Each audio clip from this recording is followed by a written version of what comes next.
Muito boa tarde, Belo Horizonte, são 4h07. Aqui do Alto da Serra, uma vista panorâmica, maravilhosa, espetacular de Belo Horizonte. Aqui na 106,7, Autêntica Favela FM, 106,7.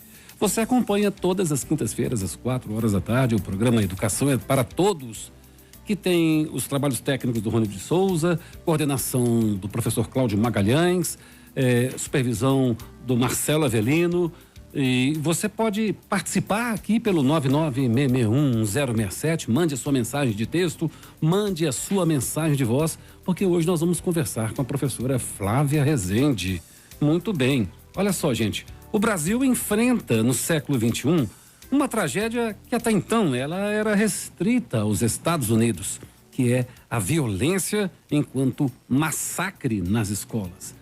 Uma situação desesperadora, mas que também não pode esconder um passado de nossas escolas que raramente esteve imune a outras violências, ampliando-se nas últimas décadas.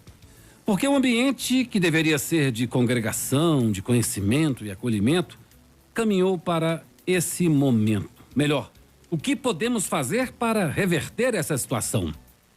Porque é possível instalar uma cultura de paz, de não violência, pois é certo que a escola é o ambiente para ser propício a isso. Um lugar onde a sabedoria, a ânsia pela formação de pessoas que sejam melhores, pessoas que sejam melhor preparadas, e os recursos humanos são voltados para o acolhimento dos jovens em formação para cidadãos que vivam em harmonia e consciência em sua comunidade. Sobre isso e muito mais, que o Educação é para Todos destina esta quinta-feira para conversar com a professora Flávia Rezende. A professora Flávia Rezende é graduada em Direito, em Comunicação Social e Filosofia, com mestrado em Filosofia, área em que pesquisou a ideia de justiça como diálogo. Flávia é mediadora de conflitos, tendo iniciado este trabalho pela Secretaria de Estado de Defesa Social de Minas Gerais, a SEDES, e é também pesquisadora e facilitadora de diálogo em justiça restaurativa no programa Ciranda, na Faculdade de Direito da UFMG. Doutora no projeto Nós, do Ministério Público de Minas Gerais, que ensina justiça restaurativa nas escolas públicas de Belo Horizonte e no estado. Ela também integra a Câmara de Conciliação, Mediação e Arbitragem CCMA, MG Brasil. Educação é para Todos, toda quinta-feira, às 4h da tarde, aqui na 106,7. Em primeiro lugar, eu gostaria de agradecer à professora Flávia Rezende por mais uma vez nos dar uma oportunidade de conhecer os seus saberes e aqui se dispor para falar com a gente na 106,7. Boa tarde, professora. Boa tarde, Luiz Flávio. Obrigada pelo convite. Uma honra estar aqui falando com você novamente. Uma imensa honra. Muito obrigado, professora. É muito importante a gente estar aqui nesse espaço maravilhoso que é o espaço popular, o espaço da comunidade por meio da Autêntica Favela FM. Muito bom mesmo poder participar. Sim, seria uma honra estar aí novamente com vocês, mas estou falando de casa.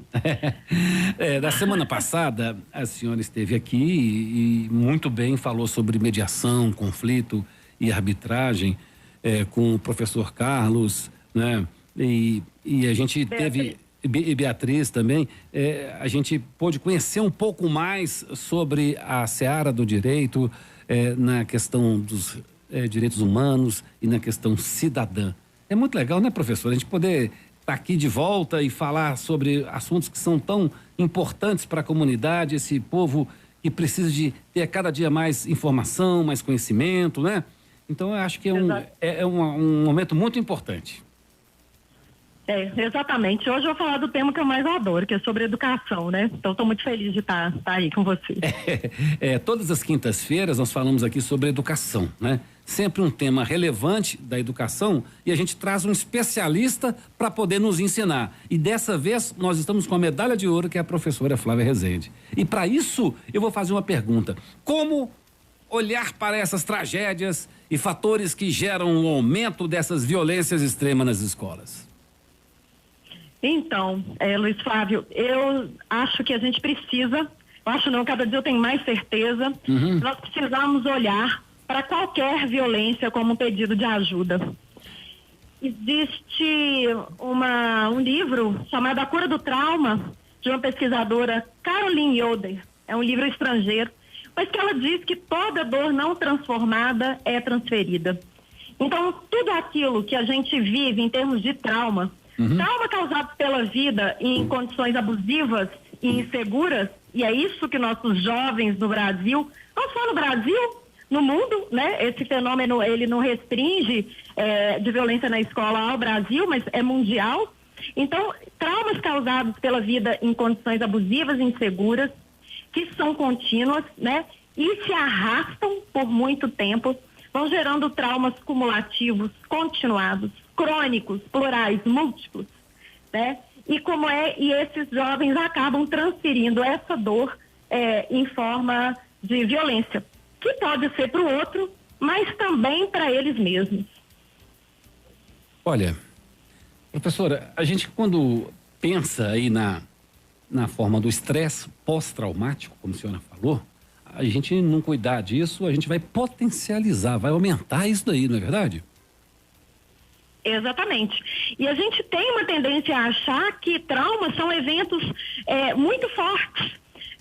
Um acidente, um abuso, que existem.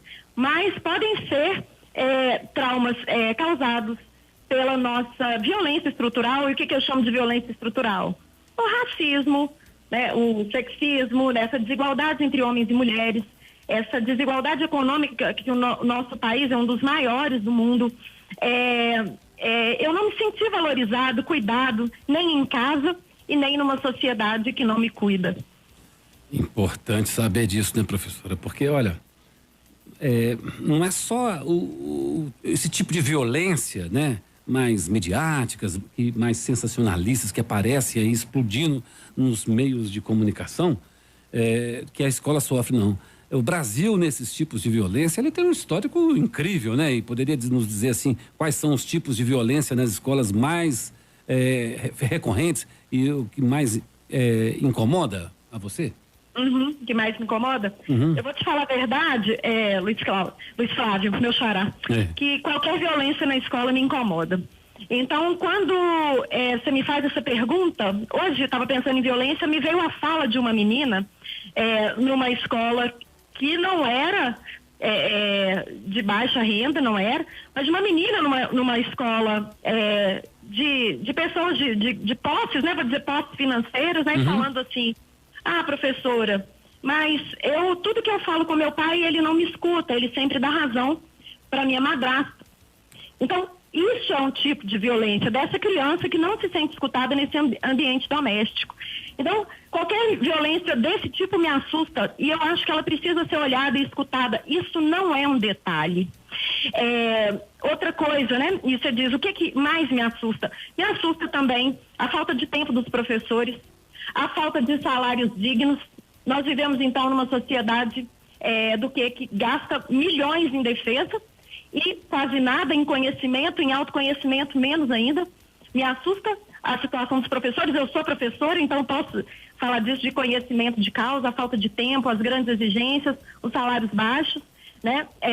A ridicularização que vem muitas vezes do poder, eu vou dizer do poder em relação a essa profissão que é tão importante e que está ali escutando esses jovens e com capacidade, se bem formados para isso, claro, se tiverem tempo para isso, de olhar para esses jovens que muitas vezes as famílias não têm tempo ou não têm saúde, que eu digo assim, psicológica para cuidar dessas sutilezas, que para mim não são sutilezas, são violências gritantes, essa não escuta de jovens e crianças. A senhora falou aí que é preciso ter uma escuta qualificada, né? Para poder ouvir e perceber, né? E muitas vezes a escuta que nós, educadores, temos que ter com os alunos é justamente observar o comportamento, né? É uma forma de escutar, porque muitas vezes a criança está falando através de ações e não de palavras, né, professora? Exatamente. Nós falamos através de ações. As crianças muito mais, porque são mais sensíveis, né? Então, há um ditado que eu acho muito bonito que diz que não há nada, acho que é uma frase de Charles Dickens, que ele fala que a coisa mais perceptível para as crianças é a justiça e a injustiça. Então, as crianças são muito sensíveis a isso. Porque tem vários tipos de violência dentro do ambiente escolar que são veladas, né? As pessoas não percebem muito bem, mas estão massacrando aí os alunos, né?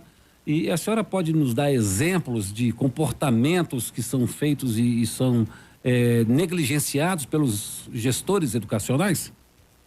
Comportamentos desafiadores, onde a criança, ao invés de ser ouvida, eu não vou colocar a culpa nos gestores, porque isso é uma questão social, é uma mudança de paradigma na forma de pensamento, né? Então, não vou jogar essa culpa na escola, a escola é somente um espelho da sociedade. Se não tivéssemos escolas, eu acho que a gente estava ainda muito mais lascados, desculpe a expressão.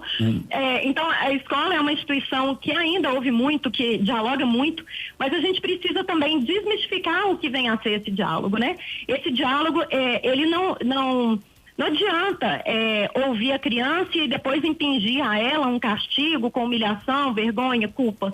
Não é isso, a gente precisa trocar o paradigma. É preciso escutar essa criança numa lógica de não julgamento e entender o que está por detrás daquela conduta, comportamentos desafiadores, né? Crianças que não entram para a sala de aula. Por quê? Né? E ouvir realmente essas crianças numa postura de não julgamento, trabalhando para a mudança desse comportamento, que não vai vir somente dela. Vai precisar de apoio, não só da família, às vezes de medicamentos, às vezes também das instituições, da própria instituição escolar. Tá, professora, a senhora pode nos dar um conceito aí de cultura da paz? Exemplo? Um conceito. O que é cultura da paz? Conceito. Tá. Cultura da paz. Cultura da paz, gente, não é trabalhar para que as pessoas se tornem obedientes e boazinhas. Essa é a educação nossa tradicional. É trabalhar para que as pessoas sejam encorajadas a dizer o que elas verdadeiramente pensam e sentem e ter um espaço de acolhida para isso. Mas isso vai virar uma confusão? Não vai. A confusão acontece quando a gente coloca conflito, a violência vem quando a gente coloca os conflitos debaixo do tapete. Mas quando se há uma escuta qualificada nas instituições, e eu vou dizer que a escola pode ser uma instituição formadora para o diálogo, um diálogo desmistificado, dialogar não é conversar, dialogar, eu falei isso na semana passada, né? Mas eu gosto muito disso, dialogar a partícula de ar, atravessar, logos é razão. Como é que a gente vai ser atravessado pela razão do outro se a gente está cheio de raiva, cheio de dor, cheio de medo? Então, para qualquer diálogo, precisa haver o acolhimento, seja do professor que está chateado, nervoso, seja do gestor que está chateado, nervoso, e seja do aluno, né? Ou daquela pessoa que causou ali algum conflito. Então, quando esses sentimentos são cuidados, esse copo é esvaziado, há espaço para que a razão vigore, a razão atravesse, então, a conversa entre as partes. Então, diálogo é uma técnica, não é uma conversa qualquer, não é dar sermão, não é dar conselho, não é fazer comparações, né? Dialogar é realmente uma arte. Olha, professor, quando a gente fala de cultura da paz, que é a sua especialidade, né? A gente pensa naquela ideia romântica, né? Paz e amor, né? Tudo vaselina, tudo fácil, tudo tranquilo e sendo levado assim serenamente, né? E ser da paz é sinônimo de ser bonzinho, professor? Não. Ser da paz, eu acho que cultura de paz é trabalhar com o enfrentamento não violento dos conflitos, o enfrentamento humano, de olhar para aquela pessoa que tem causado, vamos supor, né, na lógica do julgamento, um mal, olhar para aquela pessoa como uma pessoa que tem dignidade, valor em si e que merece ser escutada. Isso é a verdadeira paz, porque eu só vou ter paz nos ambientes e paz interna com o enfrentamento e a escuta das vozes mais dissonantes, sejam minhas internas ou daquela pessoa que esteja causando alguma bagunça ali no ambiente. Olha, nós podemos imaginar, né, que a melhor maneira de trazer a cultura da paz das escolas é pelo diálogo, né? Pela conversa, né? Mas o diálogo serve para quê? É para negociar, né? Eu prefiro ter paz do que ter razão? É mais ou menos por aí, professora? Uhum. A gente consegue abrir mão de alguns interesses quando a gente escuta e a gente entende a razão do outro. Então, por exemplo, eu tive um caso bem sério de um aluno que agrediu um professor. O professor agrediu fisicamente com risco muito sério de danos à integridade física desse professor. E esse professor, ao se defender, esse professor quase machucou esse aluno. Então, os dois, foram acusados pela comunidade escolar porque os dois saíram machucados, vamos dizer assim? Sim. O que acontece? Quando eu escuto verdadeiramente esse aluno, que era um aluno considerado um aluno problema, que não entrava para dentro de sala, e quando eu começo a conversar com ele, muito arredio, com medo de ser o quê? Punido por mim, eu falo, olha, eu não estou aqui para te escutar, para te dar nenhuma punição, estou te escutando uma lógica de não julgamento. Ele falou assim, eu queria só saber o que te incomoda tanto, por que você não consegue ir para dentro da sala de aula? E ele falou comigo, é porque a minha cabeça fica cheia de perguntas. Eu falei, mas que beleza, minha cabeça está parecendo com a sua. O lugar de resposta para as perguntas é dentro de sala. Isso. Nós vamos conversar sobre isso aí. E ele falou que ficava perguntando, olha, esse menino não tinha 12 anos de idade. A minha cabeça fica pensando sobre o que é justiça. E eu fui conversando mais calmamente com ele, e ele conta, né, que ele teve um tio assassinado na frente da avó. E ele falou, eu nem sei se eu devia estar te falando isso tem muito tempo. Eu falei, muito tempo?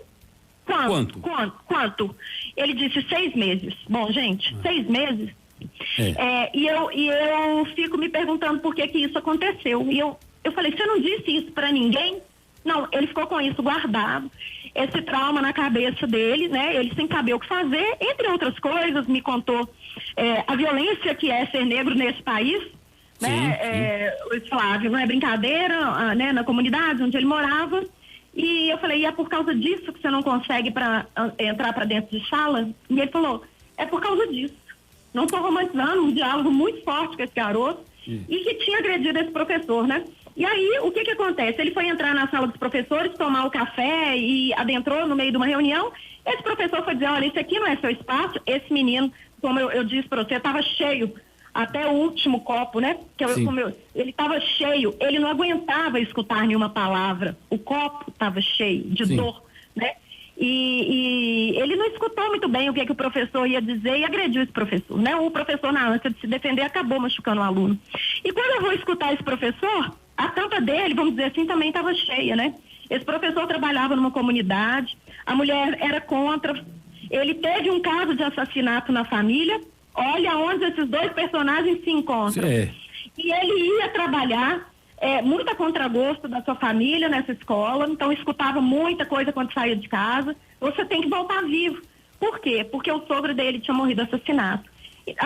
Então, quando um aluno chega com um comportamento desafiador, ele já estava armado. Quer dizer, aquelas duas pessoas, professor e aluno, se encontram num ato de violência que por detrás tinham uma tragédia na vida pessoal de ambos, que quando foram escutados e descobriram que eles tinham isso em comum, eles não tinham nada em comum, nem fisicamente, não vinham da mesma classe social, o aluno nem gostava muito da matéria desse professor, o aluno olha para o professor e falava, mas eu não sabia que isso aí te doía tanto, e vice-versa. Então, nós transformamos através de um diálogo e de uma escuta qualificada, e principalmente de acreditar que não existe ser humano violento sem uma dor que o perpassa, que havia muita dor por detrás dessas duas pessoas.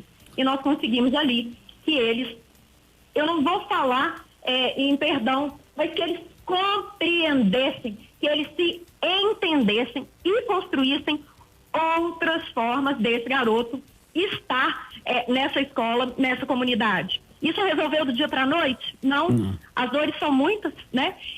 Nesse trabalho, tivemos que conversar com apoiadores da família do menino, sim. Do outro lado, de professores que estavam do lado do professor, que não aceitavam mais esse menino, sim. Então, dialogar dá trabalho. Dialogar é realmente, então, a gente quebrar preconceitos, paradigmas e toda essa cultura, desculpa, só terminar, sim, toda essa cultura de que acha que o ser humano, ele é mau em si e que ele precisa ser controlado. Não, o ser humano, ele precisa ser compreendido. Professora, esse exemplo que a senhora bem ilustrou, né, ele me parece ser um exemplo que teve um desfecho tardio, né? Acha que o diálogo, ele vir como uma maneira de prever isso, né? Ele não seria mais indicado? Como? Né? Eu acho que assim, como é que é? Esse diálogo só aconteceu pós-fato, né? Essa escuta dos dois lados devia acontecer sempre antes de chegar o copo entornar, não é verdade? No caso, o ambiente escolar devia estar preparado para isso, teoricamente, né? De estar atento a esse tipo de copo que está transbordando aí, professora. Uhum. Luiz, você está falando uma coisa maravilhosa, porque eu particularmente, eu acredito em cultura de paz e não em criação simplesmente de vários núcleos de resolução de conflitos. Isso é muito importante, mas esse diálogo, ele precisa estar em todos os momentos.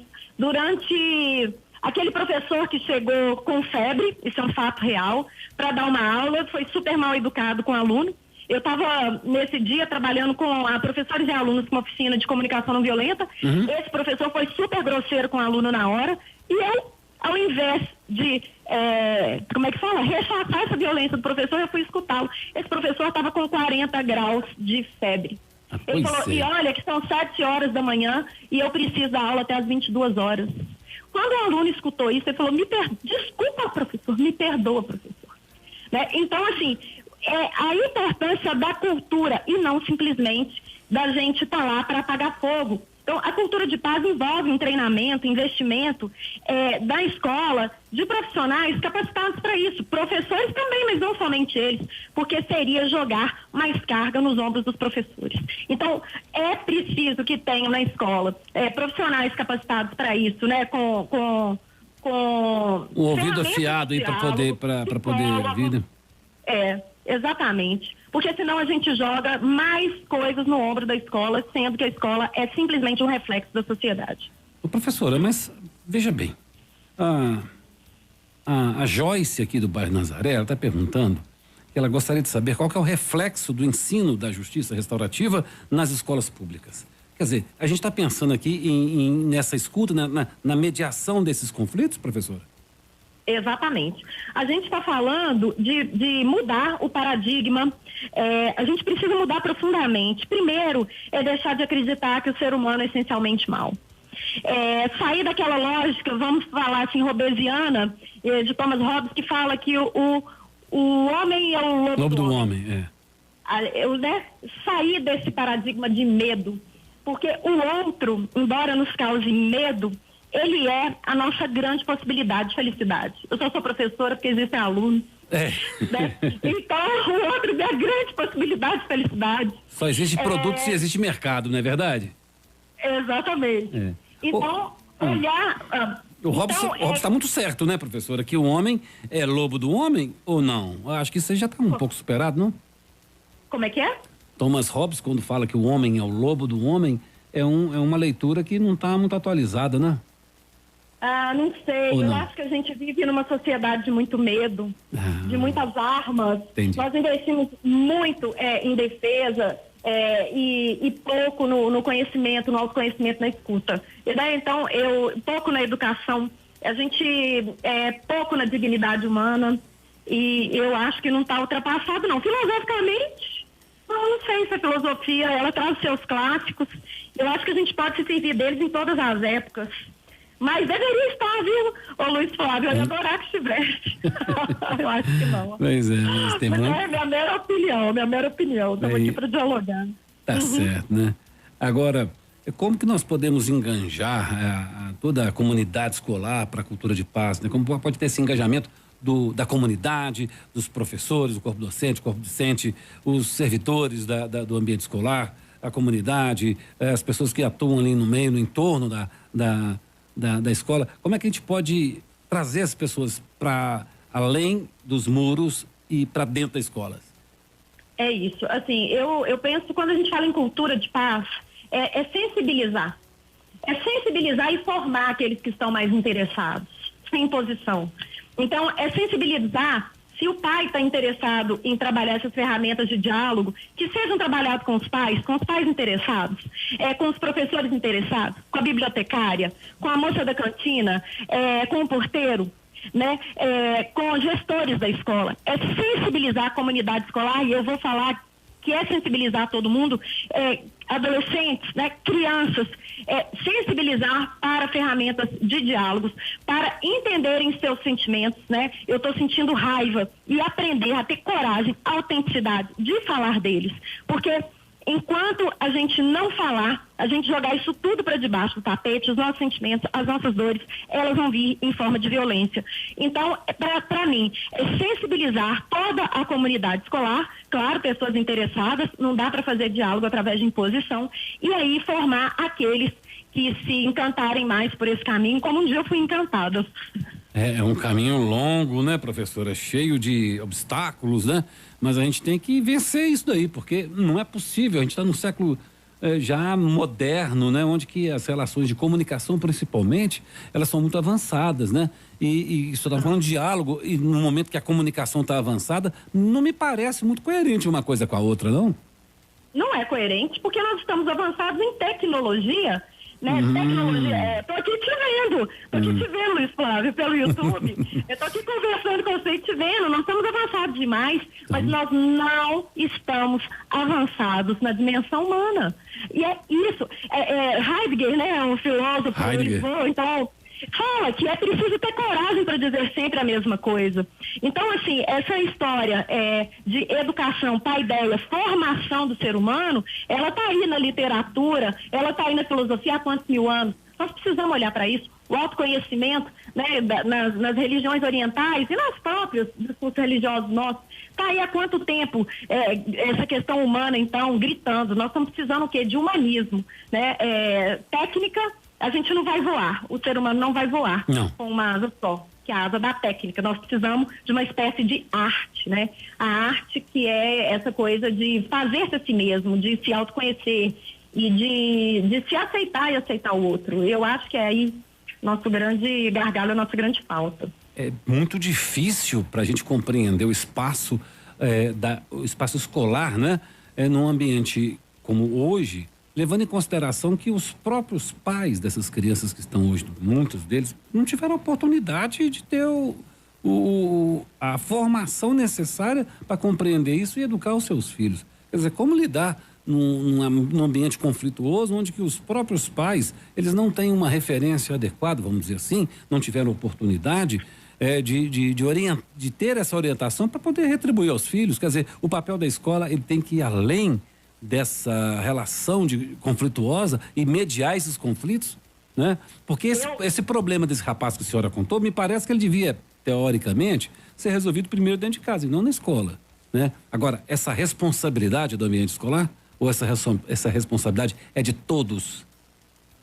Eu acho que é de todos, mas a escola, como é um ambiente de formação, eu penso que é dela sim. Eu não gosto muito quando falam essa frase, isso é problema, a escola deveria simplesmente, que já é muito, né, ensinar português, matemática, as ciências. Eu acho que a gente pode ter uma ampliação do conceito de escola. Eu sei que isso é um investimento, mas para quê? Tendo profissionais que vão lidar com a condição humana, com a questão humana mesmo. Eu acho que isso é a verdadeira paideia, a verdadeira formação. A gente tem um dito grego que fala que o homem, ser humano, não nasce ser humano, ele se torna. Então, eu acho que a escola poderia ser um grande ambiente fomentador, inclusive da educação dos adultos, porque não é possível que o pai, ele passe para o filho uma lógica de não violência, uma lógica de diálogo, se ele não foi criado assim. Ele vai simplesmente reproduzir a sua criação. É aquilo que eu disse, né? Toda dor não transformada, ela é transferida. Então, nós precisaríamos de uma educação não somente das crianças, muito depois das crianças, mas principalmente de nós adultos, isso me inclui, né? Eu estou aqui aprendendo. eu vivo, né, numa sociedade violenta, então desconstruir a violência dentro da gente não é fácil, mesmo para mim que trabalho com mediação e muito mais para mim, para te falar a verdade. Então, eu acho que a gente precisa, eu acho que a escola poderia ser uma grande instituição fomentadora, e já está sendo, dessa educação que eu vou chamar de educação emocional, humana, né? Agora, como o senhor está falando de educação emocional, educação humana, a gente tem que levar em consideração que cada pessoa tem a sua subjetividade, né? Cada um é um ser, né? Como que a escola vai dar conta de atender a todos individualmente? Porque cada um tem uma demanda diferenciada, né? A senhora indica algumas técnicas para poder a escola dar conta de poder trazer esses movimentos aí de uma maneira mais eficaz no ambiente escolar? Uhum. A escola já dá conta de muita coisa. Essas técnicas, elas viriam somente potencializar.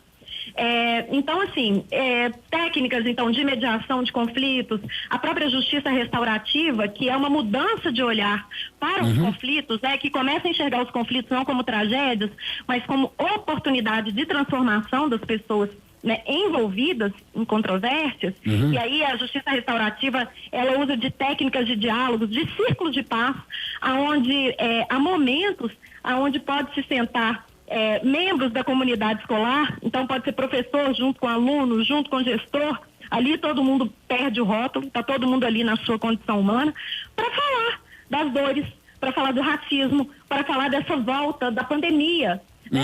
E da volta às aulas pós-pandêmica, Pós-pandemia, pode ser feito através de círculos, pode ser feito através de um momento na sala de aula, pode ser feito quando acontece uma tragédia dentro dos núcleos de mediação de conflitos escolares? Pode. Mas quando a gente fala em cultura, realmente o diálogo ele precisaria perpassar todas as pessoas da comunidade escolar, se não todas, aquelas que se sentem mais chamadas para essa tarefa, vamos dizer assim, porque eu te garanto que o diálogo ele contamina. Na sua experiência, professor, pode falar.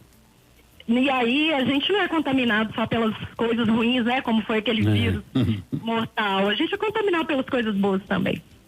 Felizmente, né? Felizmente. Professora, com a sua experiência aí, o que você acha que realmente tem por detrás aí desses conflitos nas escolas? Qual que é o pano de fundo? Pano de fundo Então, o pano de fundo para a violência, eu vou chamar de traumas ou dores. Então, essa menina que estava dando muito problema na escola, não estudando, quando a gente fez uma escuta mais apurada, ela foi falar desse problema entre ela, o pai e a madrasta. Ela não se sentia escutada. Então, assim, você começa a vislumbrar possibilidades de intervenção para a melhoria dessa criança, para estudar melhor e conseguir prestar atenção na aula. Ela estava muito tomada por essa dor. Não tinha espaço para fazer outras coisas. Não tinha cabeça, né? Mas isso não tinha cabeça. Como esse garoto que ficava andando nos corredores. Não tinha cabeça, não tinha espaço de ar para o logos entrar, para a razão entrar, para o conhecimento formal entrar. Eu preciso ter espaço. Eu não posso estar cheio de mágoas, né? Cheio de dores. Então, acho que é isso. Deve ser. Agora, como é que a gente pode administrar os reincidentes? Sabe aqueles que estão sempre retomando os conflitos, aqueles alunos que não dá para ficar todo dia punindo a pessoa, né, professora? Como que a gente vai lidar com aqueles que são os atores que estão sempre ali em evidência quando a questão é conflito? Então, a justiça restaurativa tem uma frase que diz que quanto maior o dano, maior o potencial restaurativo. Maior é a possibilidade de trabalhar com a pessoa, mais ela precisa de escuta e não de mais castigo. Mas eu vou te dizer que também existe um outro dado. A gente precisa da vontade, não só desse aluno, vamos supor que reincida, ou de seus familiares. E muitas vezes a violência é tão grande, eu vou dizer violência estrutural no sentido da mãe, que não tem o pai presente, essa criança não tem o pai presente, e ela trabalha em 2 empregos, em 3 empregos, e ela não pode ir à escola para cuidar dessa questão do filho, né? E aí, se esse filho não quer dialogar, a gente não acha comunidade de apoio, como é que nós vamos trabalhar com essa família. Então, são alguns gargalos e algumas coisas muito difíceis que a gente enfrenta nesse ambiente, né, nos ambientes escolares. E aí a gente não tem como fazer mágica, né, Luiz Flávio? A gente está abrindo aqui uma grande possibilidade de diálogo, mas eu gostaria de dizer que esses casos são casos, não são, como igual eu te disse, as escolas dão conta de muita coisa. São os casos mais, vamos dizer, gritantes, mas que demandaria não menos diálogo, mas mais tentativas. E no caso de não conseguirmos acesso a ninguém, tem sempre, eu vou dizer que a gente, quando trabalha com esses métodos dialógicos, a gente não exclui os outros métodos da escola, né? Se, sei lá, vai ter que apelar para uma suspensão, às vezes é pelo uso legítimo da força, vamos dizer assim, legítimo, né? Que a gente vai conseguir alguma ação daquela família, né? Que apareça um tio ou... Professora, mas a gente... Pode falar. Não, é só isso mesmo. Tá. Se a gente for pensar assim nessa ideia da relação com as pessoas, objetos, né? A gente for lá beber lá em Piaget, na estrutura do construtivismo, né? Que é a relação em pessoas, né? Lidar com grupos. A senhora não acha que seria uma boa dica para os educadores colocar esses alunos reincidentes ali para trabalhar em grupo com os outros, para fazer um nivelamento entre eles, para aqueles que estão dando mais problema aprenderem com os que estão dando mais sucesso? A senhora acha que isso é uma boa estratégia? Misturar as crianças que você está dizendo, né? Exato. Em outras palavras, sim, colocar todo mundo ali para você aprender com o que está fazendo legal. Exatamente. Os círculos de diálogo, que são a justiça restaurativa, que é uma fórmula de resolução de conflitos. Eu não gosto de falar resolução, prefiro falar a palavra transformação, porque às vezes isso não vem de uma hora para outra. É uma forma de colocar todo mundo junto para falar. Então, eu vou te dar um exemplo de crianças com grandes problemas, né, de sentimento, de atos de violência na escola. Aí chega nesse círculo de falar de se sentirem excluídos por causa do racismo, por causa de uma sociedade desigual economicamente. Então tem vontade de ter um tênis, tem vontade de comer em tal lanchonete e não podem, né? E esse sentimento de exclusão. E uma professora que chegava de um carro muito bonito na escola, que olhando para ela não tinha nenhuma aparência de exclusão, senta nesse círculo e fala: eu entendo o sentimento de exclusão. Eu comecei a estudar para ser professora com quase chegando aos 40 anos e eu chegava na universidade e ninguém conseguia fazer grupo comigo, ninguém me escolhia, ninguém queria sentar comigo.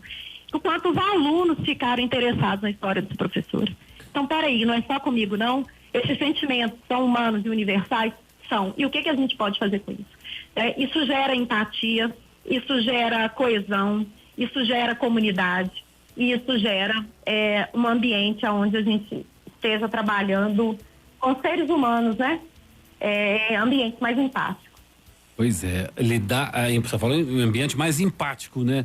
Porque é importante o coleguinha aprender com a dificuldade do outro, justamente porque no mundo cão lá em cima, lá na frente, na área profissional, ele vai precisar de trabalhar em equipes, em grupos, em times que tem essa diversidade, né? Então ele vai ter que, desde pequenininho, já estar aprendendo a lidar com esses diferentes dele, né? E daí está trabalhando em equipe. Por isso que o conceito de interdisciplinaridade é um conceito muito moderno, muito prático, né? E tem uma certa visão para o futuro, né? Essas crianças hoje que estão dando problema na escola, elas deviam aprender com aqueles que estão fazendo sucesso. Agora, veja bem, nós temos que ter método para isso, né? E quais são os métodos que nós devemos levar para a escola para implantar aí uma cultura de paz? Então, eu trabalho com mediação de conflitos desde 2005, trabalhei em comunidades perpassadas por muita violência e foi lá que fiquei muito impressionada com a potência do diálogo, né? Sim. Então, trabalhando com adultos, depois eu entendi que seria muito melhor que, ao invés, igual você disse, né? Quando o copo está cheio demais, derramando, a gente vai falar ali de enfrentamento não violento, quanta coisa já aconteceu na vida da pessoa. Agora, né?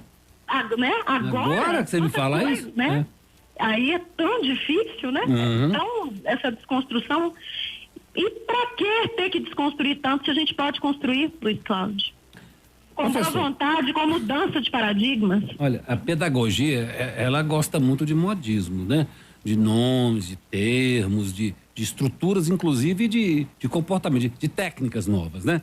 Agora, hoje se fala muito em comunicação violenta. A senhora pode dizer pra gente, ensinar pra gente, o que seria a comunicação não violenta? Então, a comunicação não violenta é uma técnica que eu gosto demais. Eu gosto até de dizer assim, um grande segredo meu como mediadora, técnica que mais me agrada porque ela é simples, mas ela é profunda. Foi uma técnica criada pelo psicólogo Marshall Rosenberg. Ele é americano, mas de origem judia.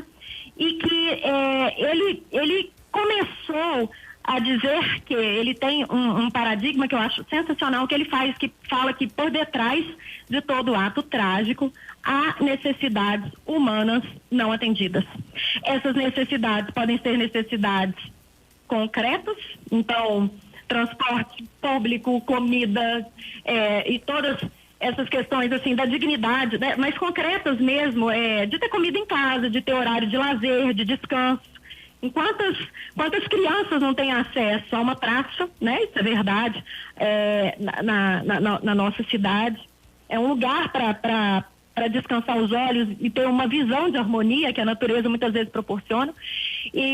Mas também necessidades humanas universais profundas, necessidade de pertencimento, necessidade de apoio, necessidade de reconhecimento, necessidade de inclusão. Eu falei do círculo onde a gente estava trabalhando, né, com exclusão. E ele diz que então toda violência vem de seres humanos que não têm as necessidades humanas universais não atendidas.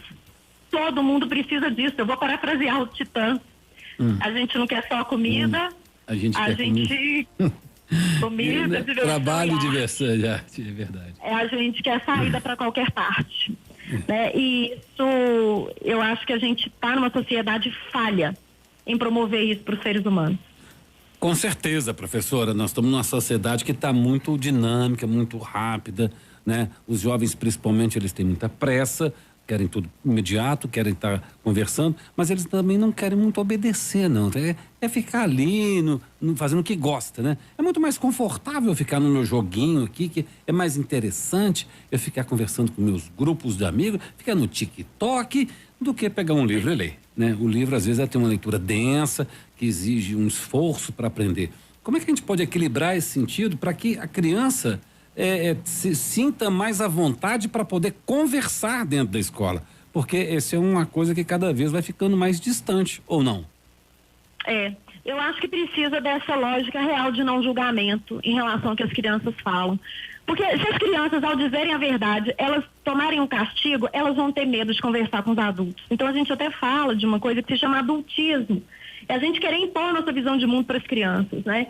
Então, quando a gente escuta uma criança ou vê o comportamento de crianças, né, muito pequenas, não como ela sendo um ser humano com má fé, mas com um ser humano de necessidades universais, muitas vezes de pertencimento, de ajuda, né? Minha filha aqui de 2 anos, às vezes quer me ajudar fazendo coisas. Hoje, ela quis me ajudar, eu falei, vamos dar pão de queijo para TT. Para a minha amiga que chegou, ela trouxe, né, o pão de queijo num prato de louça, caiu, quebrou. Quer dizer, as crianças não têm má fé. A gente precisa olhar para essas crianças como seres jovens, como seres valorosos e nem sempre com má fé. Mas, se eles estão impingindo tragédia aos outros, né? Então, vou falar assim de adolescentes e pessoas maiores, tentar ver qual necessidade humana universal não atendida tem ali na vida daquele jovem, e às vezes são muitas. É preciso trabalhar para a satisfação dessas necessidades em alguma medida. Isso não é um milagre, isso não é uma mágica, isso é uma forma de ver o mundo. Por isso que eu acho que a comunicação não violenta, ela pode ser para além de modismo, ela pode ser vista de uma forma mais profunda, que é um olhar, não uma técnica. Um olhar para o ser humano, não como um ser de má fé que precisa ser controlado, mas um ser compassivo que precisa ser cuidado. E nesse sentido a gente consegue aprender a comunicação violenta, embora não seja uma técnica, mas tem alguma forma, algum curso, eu quero me especializar nisso. Me fala sobre isso. Tem. Então, tem cursos de comunicação não violenta dados, né, nas escolas públicas, tem o projeto Nós nas Escolas, né, uma parceria interinstitucional de várias instituições, tem acontecido nas escolas, trabalhar com comunicação não violenta com adultos e crianças e toda a comunidade escolar. Eu aprendi, tive a grata oportunidade de ter aprendido isso, ou aperfeiçoado, porque eu já conheci um pouco, no programa Ciranda, um programa de extensão da Universidade Federal, @Ciranda UFMG, quem quiser conhecer. Tem um grupo de estudos que acontece toda semana no Palácio das Artes, gratuito, às 10 horas da manhã. Toda semana não, é quinzenal, se não me engano. Cursos de comunicação não violenta estão aí cheios nas redes sociais. Eu vou fazer um merchandising aqui, não sei se é possível. É possível, fica à vontade. Estou trabalhando num curso desse, né, junto com a minha colega mediadora Beatriz Bovendorf, que além de advogada psicóloga também, tem um doutorado em mediação. Uma excelente comunicadora também, eu tive a oportunidade de entrevistá-la aqui. É verdade. Nós estamos com esse curso lançando agora dia 23 de setembro, uma imersão, 23 e 30 de setembro, uma imersão em comunicação não violenta. Tá aí nas minhas redes sociais, se alguém quiser me seguir. Pode botar aí? Arroba Flávia Rezende com S, Flávia Rezende com S, Flávia Rezende Mediação. A gente está divulgando esse curso, mas entendendo assim, que não se forma em comunicação não violenta num curso só, isso é uma desconstrução. A gente ter um olhar compassivo para o outro, quando o outro está nos machucando, nos ofendendo, não é fácil, é uma desconstrução, é um trabalho gigante, mas eu costumo dizer que as coisas belas são difíceis. Mas elas valem a pena. Às vezes a gente pensa assim, tem que administrar o fígado do outro lá, né? Que às vezes ele tá com muita raiva do outro lado e aí você tem que saber lidar para poder amansar a fera, para poder conseguir, a partir daí, conversar. Isso está relacionado com a comunicação não violenta, professora? Totalmente, né? Tanto que o símbolo da comunicação não violenta é uma girafa e o criador da comunicação não violenta, o Marshall Rosenberg, fala, né, que a girafa tem um pescoço bem longo, para a hora que uma raiva bater nela ali, que ela tivesse muito tempo, que essa raiva que bateu no coração, até chegar, tempo, né? Passar pelo pescoço, até passar pela mente, essa girafa decidiu o que fazer. Porque a gente precisa de tempo, né, para ruminar algumas frases ou alguns acontecimentos mesmo que batem no coração da gente, né? Que nos pegam assim. O conflito no ambiente escolar, ele é próprio da diferença de interesses, né? De ideias, de confronto de comportamentos, né? Então, assim, é preciso você ter habilidade para poder lidar com as diferentes cabeças dentro do mesmo ambiente, dentro do mesmo espaço, né? Então não é fácil fazer uma comunicação não violenta dentro do ambiente competitivo, dentro de um ambiente corporativo, por exemplo, é difícil. Mas no ambiente educacional, que teoricamente é um ambiente de troca de ideias, né? Gratuitamente, eu sempre falo que estar estudando é uma maravilha. Você está sentado numa cadeira, a pessoa que sabe mais do que você, seu professor, está em pé respondendo todas as suas dúvidas. É maravilhoso isso. Mas existe ali sim uma dificuldade para a comunicação, porque eu pergunto para o professor, ele vai me responder, para mim, mais 40 colegas. Então ali há uma diferença de empate de ideias, disputa de poder. Muitos alunos ali vão fazer perguntas para jogar casca de banana para o professor ou vai para criticar o aluno. Quer dizer, é um espaço escolar que precisa de ter uma mediação ali, uma certa capacidade de lidar com essas diferenças, né? A comunicação não violenta, ela abrange essa dinâmica dentro de sala de aula, professora? Perfeitamente. Olha só, o que você diz, né, Luiz Flávio, eu acho que ela fomentaria mudança nesses espaços, né? Eu penso hoje o professor, nesse século XXI para frente, ele precisa dessa característica de mediador, ele já é, mas porque o conhecimento formal, ele está aí, mas nós sempre vamos precisar do professor para mediar isso, para nos escutar, né? Eu me lembro que eu tive um problema super sério em escola, eu fazia perguntas muito diferentes, e aí aquilo era objeto de risadas. Eu me formei depois em filosofia porque eu percebi que minhas perguntas eram meio diferentes mesmo.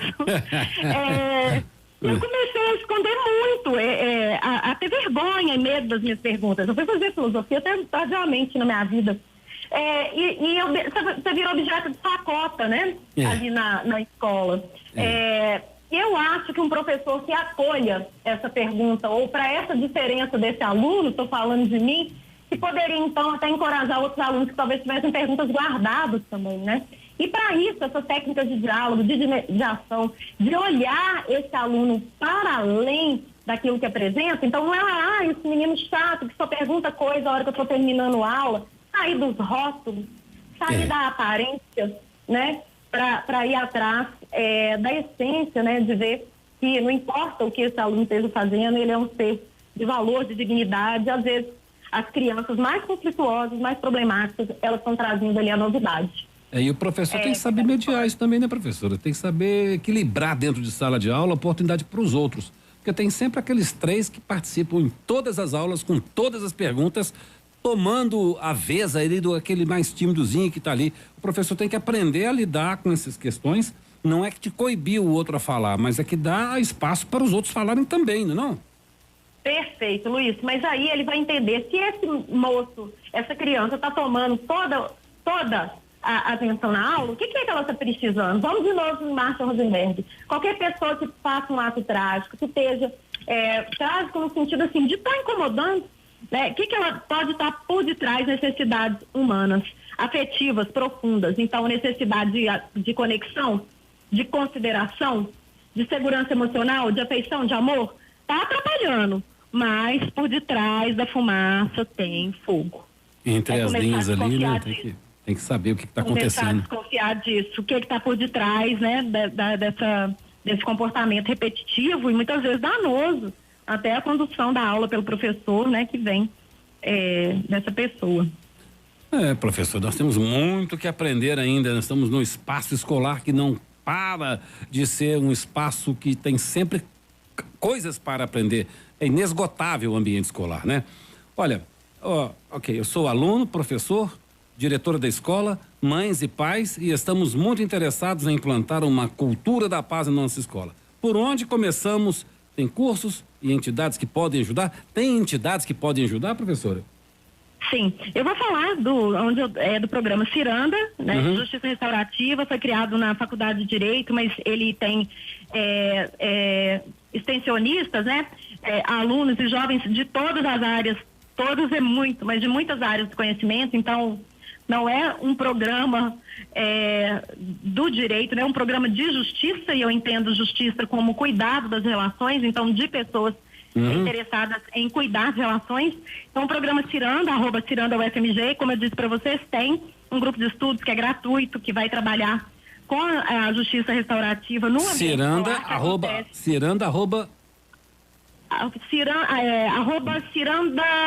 UFMG no Instagram.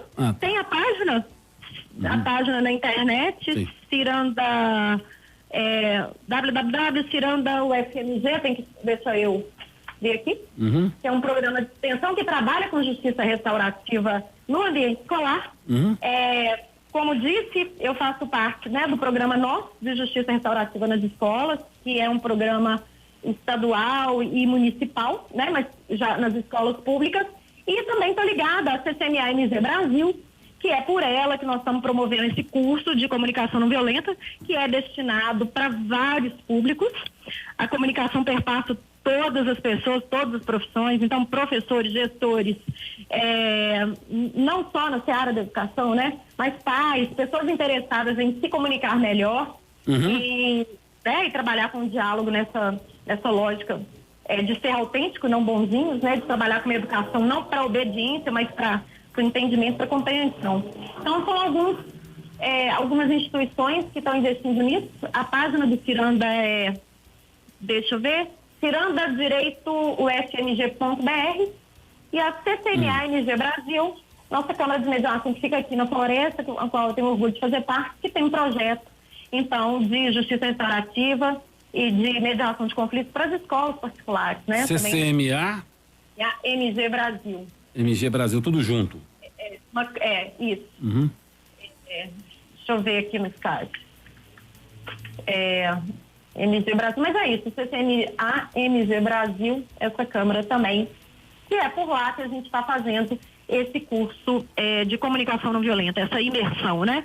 Dias 23 e 30 de setembro. Maravilha, pode fazer inscrição pelo Simplan. Pode fazer inscrição pelo Sim, pode parcelar de várias vezes, porque a gente sabe que não tá fácil. Não tá fácil para ninguém, professora. Para ninguém, mas tá muito mais difícil, a gente fica com conflito debaixo do tapete, né? O conflito vira uma dinamite, né? Uma bomba atômica, né? Porque aquilo vai, né? É melhor tratar agora enquanto ele tá pequeno, né? Exatamente. Professora, muito obrigado pela sua participação mais uma vez aqui na Rádio Autêntica.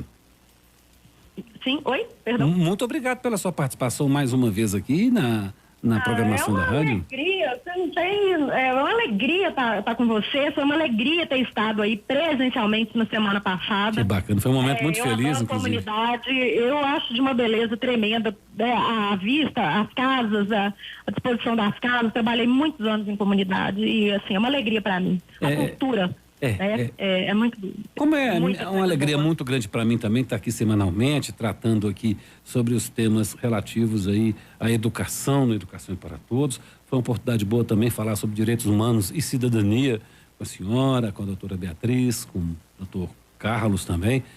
São momentos que a gente está sempre enriquecendo de conhecimento. Quem ganha com isso, em primeiro lugar, sou eu, né? Porque eu estou aqui sempre vibrado com isso e a comunidade também ganha. As pessoas que estão participando, que estão ouvindo a rádio, estão sempre aprendendo alguma coisa. Isso é muito gratificante para a gente, né? Vale a pena estar aqui com todas as garras aqui para poder defender aqui as ideias que são possíveis de serem implantadas no ambiente e no espaço escolar e contando sempre com a colaboração de pessoas como a senhora que vem aqui com uma especialidade para tratar no assunto e ensinar para a gente. Foi um momento muito feliz hoje com a senhora novamente. Também, obrigada. A comunicação é uma grande paixão. Que bom que está aí, não tem jeito. Obrigada mesmo por essa oportunidade. Olha, eu agradeço imensamente a professora Flávia Rezende, porque o programa Educação para Todos, ele tem os trabalhos técnicos de Rony de Souza, produção de Cláudio Magalhães e coordenação de Desiane Avelino, com apoio cultural da Faculdade Multivix EAD Polo Santo Antônio. Muito obrigado, professora Flávia. Obrigada, uma ótima tarde. Zero. Autêntica. FM.